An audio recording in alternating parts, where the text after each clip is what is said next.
Hello, everyone. Welcome to the Newsbrowse News broadcast. According to GG Press, the U.S. news site Axios reported on April 17th that the United States is considering a proposal to unfreeze approximately $20 billion, over 3 trillion yen, in Iranian assets. This offer is contingent on Iran abandoning its enriched uranium program, as part of ongoing negotiations aimed at ending the conflict between the two nations. However, U.S. President Trump has publicly stated via social media that he would not provide any funds in exchange for enriched uranium. Iran, for its part, has expressed reluctance to export its enriched uranium, preferring instead to dilute it domestically. These positions highlight a significant gap between the two countries. The U.S. initially sought the transfer of enriched uranium to its custody, but an alternative plan for exporting the highly enriched material to a third country has now emerged.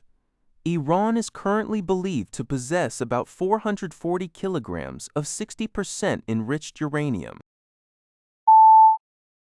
Al Jazeera reports that Iran has unequivocally rejected assertions made by Donald Trump, who claimed that the Islamic Republic had agreed to relinquish its stockpile of enriched uranium as part of a broader peace deal. According to Tehran, negotiations are currently in their preliminary phases, and reaching a conclusion could extend over several weeks. This statement from Iran directly contradicts Trump's suggestions, highlighting a significant divergence in the portrayal of the ongoing diplomatic efforts concerning Iran's nuclear materials. Al Jazeera's Ali Hashim filed this report from Tehran.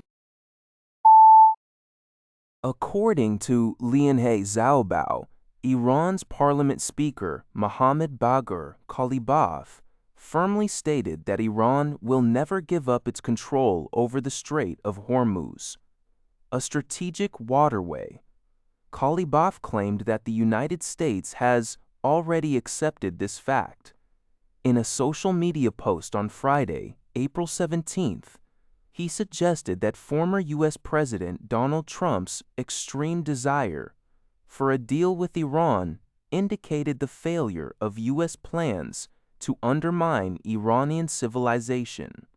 Kalibaf also warned that Iran would not tolerate any military actions by the U.S.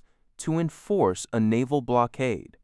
Separately, Iranian Foreign Ministry spokesman Saeed Khatibzadeh Bagheri in the text confirmed Iran's rejection of a proposal to transfer enriched uranium abroad and reiterated that compensation for losses suffered by Iran is a critical issue in U.S.-Iran negotiations. He clarified that recent talks had established clear consensuses and red lines. Bagheri also announced that, following a ceasefire between Israel and Lebanon, Iran would allow non-military vessels to pass through the Strait of Hormuz, provided they use designated channels and coordinate with the Islamic Revolutionary Guard Corps Navy. He cautioned that Iran would consider a continued U.S. naval blockade a violation of the ceasefire and would take countermeasures, emphasizing Iran's role as the guardian of the Strait and its unwavering commitment to its people's interests.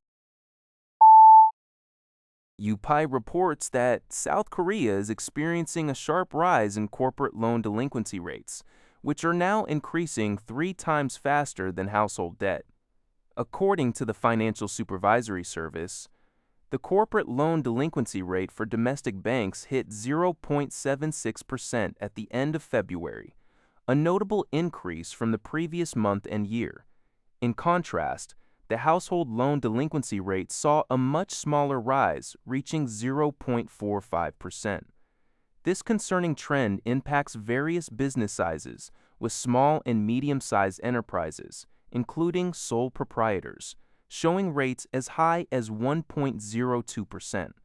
Even large corporations are not immune, with their delinquency rates climbing to a 28-month high of 0.19%.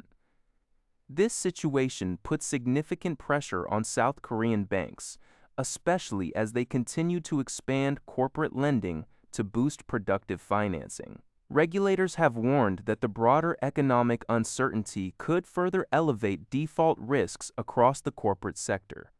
In response, major lenders are strengthening risk management, implementing stricter loan screening, and deploying advanced tools like AI-based credit assessments to safeguard asset quality.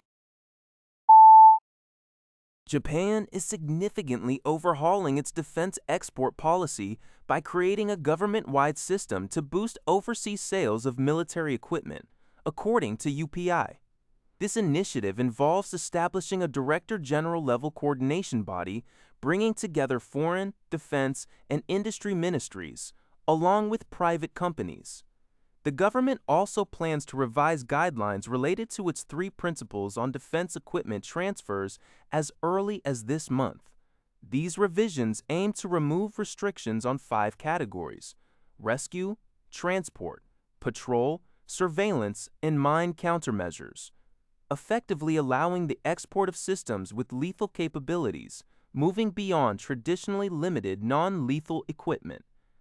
Prime Minister Sanae Takaichi indicated that easing these restrictions would contribute to economic growth.